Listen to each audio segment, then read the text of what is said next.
नमो भगवते वासुदेवाय। हर हर महादेव। आप सभी को करवा चौथ की हार्दिक शुभकामनाएं। आज मैं आपके लिए लेकर आई हूँ करवा चौथ व्रत की कथा, पूजा विधि और उसका महत्व।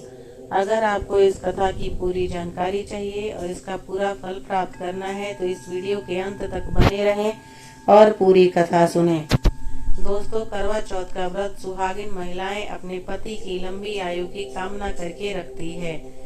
करवा चौथ व्रत की परंपरा सदियों पुरानी है। मान्यता है कि इस व्रत को रखने से पति पत्नी के रिश्ते मजबूत होते हैं। करवा चौथ का व्रत हिंदू पंचांग के अनुसार कार्तिक मास के कृष्ण पक्ष के चतुर्थी तिथि के दिन रखा जाता है। उदया काल में चतुर्थी तिथि 20 अक्टूबर को रहेगा, इसलिए करवा चौथ का व्रत 20 अक्टूबर को ही रखा जाएगा। ज्योतिषाचार्यों के अनुसार करवा चौथ के दिन चंद्रमा से अमृत की वर्षा होती है, इसलिए सुहागिन महिलाएं चंद्रमा से अपनी पति के सुख समृद्धि और लंबी आयु की कामना करते हुए चंद्रमा का पूजन करती है। तो आइए वीडियो की शुरुआत करते हैं। दोस्तों, करवा चौथ शब्द दो शब्दों से मिलकर बना है। करवा यानी मिट्टी का बर्तन और चौथ यानी चतुर्थी। इस त्योहार पर मिट्टी के बर्तन यानी करवे का विशेष महत्व माना गया है। सभी विवाहित स्त्रियां साल भर इस त्योहार का इंतजार करती हैं और इसकी सभी विधियों को बड़े श्रद्धा भाव से पूरा करती हैं। करवा चौथ का त्योहार पति पत्नी के मजबूत रिश्ते, प्यार और विश्वास का प्रतीक है। एक पौराणिक कथा के अनुसार बहुत समय पहले की बात है। एक साहूकार के 7 बेटे और उसकी एक बहन कारवा थी। सभी 7 भाई अपनी बहन से बहुत प्यार करते थे, यहाँ तक कि वे पहले उसे खाना खिलाते और बाद में खुद खाते। एक बार उनकी बहन ससुराल से मायके आई हुई थी। शाम को भाई जब अपना अपना व्यापार व्यवसाय बंद करके घर आए तो उन्होंने देखा कि उनकी बहन बहुत व्याकुल थी। सभी भाई खाना खाने बैठे और अपनी बहन से भी खाना खाने का आग्रह करने लगे, लेकिन बहन ने बताया कि उनका आज करवा चौथ का निर्जला व्रत है और वह खाना सिर्फ चंद्रमा को देकर उसे अर्घ देकर ही खा सकती है। चूंकि चंद्रमा अभी निकले नहीं थे, इसलिए वह भूख प्यास से व्याकुल हो रही थी। सबसे छोटे भाई को अपनी बहन की हालत देखी नहीं गई और वह दूर पीपल के पेड़ पर एक दीपक जलाकर चलने की ओट में रख दिया। दूर से देखने पर वह ऐसा प्रतीत हो रहा था जैसे चतुर्थी का चांद उदित हो रहा हो। इसके बाद भाई अपनी बहन को बुलाया कि चांद निकल आया है, तुम उसे अर्घ देने के बाद भोजन कर सकती हो। बहन खुशी के मारे सीढ़ियों पर चढ़कर चांद को देखी, उसे अर्घ देकर खाना खाने बैठ गई। वह पहला टुकड़ा मुंह में डाली तो उसे छींक आ गई, दूसरा टुकड़ा डाली तो उसमें बाल निकल गए और जैसे ही तीसरा टुकड़ा मुंह में डाली की कोशिश की, उसके पति के मृत्यु का समाचार उसे मिल गया। वह बौखला उठी। उसकी भाभी उससे सच्चाई से अवगत कराई कि उसके साथ ऐसा क्यों हुआ। करवा चौथ का व्रत गलत तरीके से टूटने के कारण देवता उससे नाराज हो गए और उन्होंने ऐसा किया है। सच्चाई जानने के बाद करवा ने निश्चय किया कि वह अपने पति का अंतिम संस्कार नहीं होने देगी और अपने सतीत्व से उन्हें पुनर्जीवन दिलाकर रहेगी। वह पूरे 1 साल तक अपने पति के शव के पास बैठी रही, उसकी देखभाल करती रही, उसके ऊपर उगने वाले सुई नुमा घास को वह एकत्रित करती रही। 1 साल बाद फिर करवा चौथ का दिन आया। उसकी सभी भाभियां करवा चौथ का व्रत रखी थी।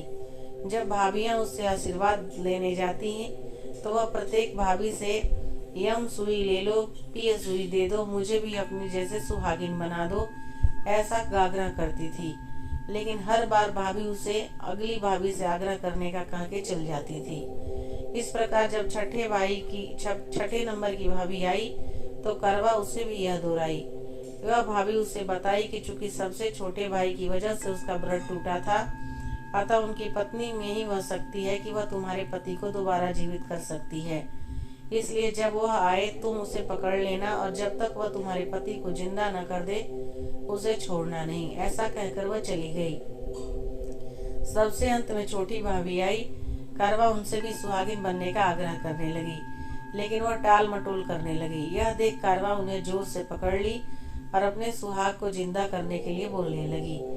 भाभी उससे छुड़ाने के लिए नोचती, घसीटती, लेकिन करवा ने नहीं छोड़ा। अंत में उसकी तपस्या को देख भाभी पसीज गई और अपनी छोटी अंगुली को चीरकर उसमें से अमृत उसके पति के मुख में डाल दी। करवा का पति तुरंत श्री गणेश करता हुआ उठ बैठा। इस प्रकार प्रभु कृपा से उनकी छोटी भाभी के माध्यम से करवा को अपना सुहाग वापस मिल गया। हे श्री गणेश जी, माँ गौरी जी, जिस प्रकार करवा को चिर सुहागन का वरदान आपसे मिला है, वैसा ही सब सुहागिनों को मिले। दोस्तों, सनातन परंपराओं में सुहागिन महिलाओं द्वारा करवा चौथ का व्रत रखा जाता है। यह व्रत हिंदू परंपरा का खास प्रतीक है। विवाह और दाम्पत्य की मधुरता और पवित्रता का प्रतीक यह त्योहार हर तरीके से बेहद खास होता है। एक और पौराणिक कथा के अनुसार प्राचीन समय में करवा नाम की एक पतिव्रता स्त्री थी। वह अपने पति के साथ नदी किनारे एक गांव में रहती थी। उसका पति वृद्ध था। एक दिन वह नदी में स्नान करने गया। नदी में नहाते समय एक मगर ने उसे पकड़ लिया। इस पर व्यक्ति करवा करवा चिल्लाकर अपनी पत्नी को सहायता के लिए पुकारने लगा।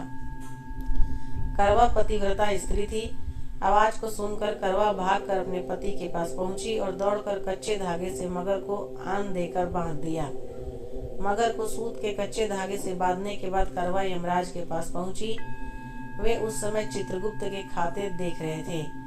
करवा ने 7 छींक ले उन्हें झाड़ना शुरू किया। यमराज के खाते आकाश में उड़ने लगे। यमराज घबरा गए और बोले, देवी, तुम क्या चाहती हो? करवा ने कहा, हे प्रभु, एक मगर ने नदी के जल में मेरे पति का पैर पकड़ लिया है। उस मगर को आप अपनी शक्ति से अपने लोक में ले आइए और मेरे पति को चिरायु करिए। करवा की बात सुनकर यमराज बोले, हे देवी, अभी मगर की आयु शेष है, अतः आयु रहते हुए मैं असमय मगर को मार नहीं सकता। इस पर करवा ने कहा कि यदि मगर को मार कर आप मेरे पति की रक्षा नहीं करोगे तो मैं श्राप देकर आपको नष्ट कर दूंगी। करवा की धमकी से यमराज डर गए। वे करवा के साथ वहां आए जहां मगर ने उसके पति को पकड़ रखा था। यमराज ने मगर को मारकर यमलोक पहुंचा दिया और करवा के पति की प्राण रक्षा कर उसे दीर्घायु प्रदान की। जाते समय वह करवा को सुख समृद्धि देते गए तथा यह भी वर दिया कि जो स्त्री इस दिन व्रत करेगी उनके सौभाग्य की मैं रक्षा खुद करूंगा। करवा ने पतिव्रत के बल से अपने पति के प्राणों की रक्षा की थी। इस घटना के दिन से करवा चौथ का व्रत करवा के नाम से प्रचलित हो गया। जिस दिन करवा ने अपने पति के प्राण बचाए थे उस दिन कार्तिक मास के कृष्ण पक्ष की चौथी तिथि थी। हे करवा माता, जैसे आपने अपने पति की प्राण रक्षा की। एक और पौराणिक कथा के अनुसार एक बार पांडु पुत्र अर्जुन तपस्या करने नीलगिरी नामक पर्वत पर गए। इधर द्रौपदी बहुत परेशान थी। उनकी कोई खबर न मिलने पर उन्होंने कृष्ण भगवान का ध्यान किया और अपनी चिंता व्यक्त की। कृष्ण भगवान ने कहा कि बहना, इसी तरह का प्रश्न एक बार माता पार्वती ने शंकर जी से किया था। तब शंकर जी ने माता पार्वती को करवा चौथ का व्रत बताया। इस व्रत को करने से स्त्रियां अपने सुहाग की रक्षा हर आने वाले संकट से वैसे ही कर सकती है जैसे उस ब्राह्मणी ने की थी। प्राचीन काल में एक ब्राह्मण थे। उनके 7 बेटे और एक गुणवती लड़की थी। एक बार लड़की मायके में थी, तब करवा चौथ का व्रत पड़ा। उसने व्रत को विधि पूर्वक किया। पूरे दिन निर्जला रही, कुछ खाया पिया नहीं। पर उसके 7 भाई परेशान थे कि उसकी बहन भूखी है। पर बहन चंद्रोदय के उनको ये पता था कि बहन उससे पहले कुछ खाएगी नहीं जब तक चंद्रोदय न हो जाए। भाइयों से रहा नहीं गया। उन्होंने शाम होते ही बहन को बनावटी चंद्रोदय दिखा दिया। एक भाई पीपल के पेड़ पर छलनी लेकर चढ़ गया और दीपक जलाकर छलनी से रोशनी उत्पन्न कर दी।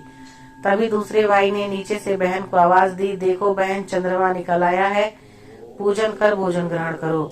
बहन ने भोजन ग्रहण किया। भोजन ग्रहण करते ही उसके पति की मृत्यु हो गई। अब वह दुखी हो विलाप करने लगी। तभी वहां से रानी इंद्राणी निकल रही थी। उनसे उनका दुख न देखा गया। ब्राह्मण कन्या ने उनके पैर पकड़ लिए और अपने दुख का कारण पूछा।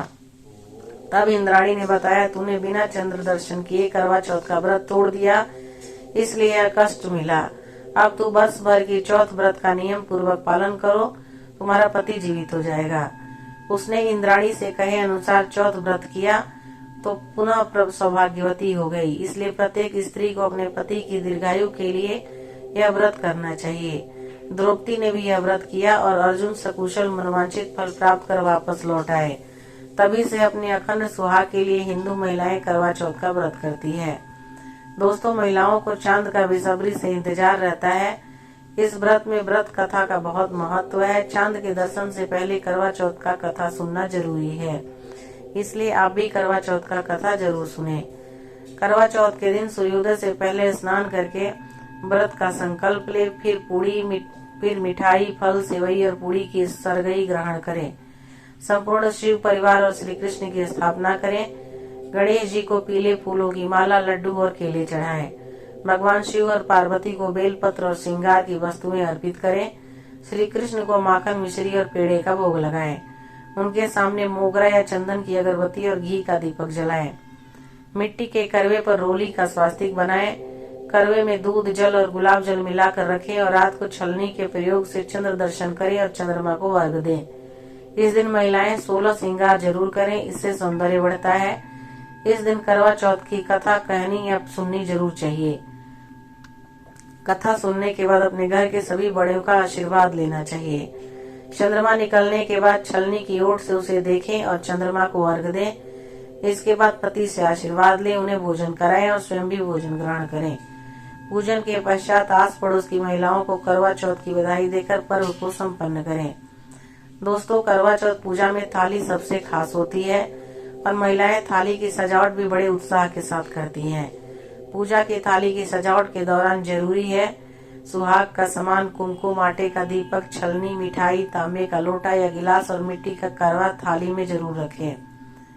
चंदन, शहद, अगरबत्ती, पुष्प, कच्चा दूध, शक्कर, शुद्ध घी, दही, मिठाई, गंगाजल, कुमकुम, अक्षत, मेहंदी, महावर, कंघा, बिंदी, चुंदरी, चूड़ी, बिछुआ, मिट्टी का टोटीदार करवा और ढक्कन, दीपक, रुई, कपूर, गेहूं, शक्कर का बूरा, हल्दी, पानी का लोटा, गौरी बनाने के लिए पीली मिट्टी, लकड़ी का आसन, ये सामान अपनी पूजा थाली में जरूर शामिल करें। करवा चौथ का व्रत मुख्य रूप से गुजरात, महाराष्ट्र, पंजाब, हरियाणा, उत्तर प्रदेश, राजस्थान, मध्य प्रदेश और हिमाचल प्रदेश में, दिल्ली में रखा जाता है। इस दिन संकष्टी चतुर्थी व्रत भी रखा जाता है। इसके कारक चतुर्थी के नाम से भी जाना जाता है। इस व्रत में विवाहित महिलाएं पति की दीर्घायु के लिए करवा चौथ का व्रत रखती हैं और भगवान शिव, पार्वती और कार्तिकेय के साथ साथ भगवान गणेश जी की भी पूजा करती है। उत्सव मनाइए। अब उत्सव मनाने का कोई भी बहाना हो, उपवास करिए और फिर अच्छा भोजन करके उत्सव मनाइए। यही तो जीवन है। जब आप व्रत रखते हैं तब आपका पूरा शरीर शुद्ध हो जाता है। जब शरीर में से विषैले पदार्थ निकल जाते हैं तब मन तीक्ष्ण होता है। ऐसी अवस्था में आप जो भी इच्छा करते हैं या जिस भी लक्ष्य को प्राप्त करना चाहते हैं वो पूरा होता है। तो दोस्तों, करवा चौथ की व्रत की कहानी, उसका महत्व और पूजा विधि आपको कैसी लगी मुझे कमेंट करके जरूर बताइएगा। अगर आप मेरे चैनल पे नए हैं और अभी तक सब्सक्राइब नहीं किया है तो मेरे चैनल को जरूर सब्सक्राइब कर लीजिए, ताकि मैं जब भी कोई वीडियो डालूं आपके पास नोटिफिकेशन आए और आप मेरी वीडियो को देख पाए।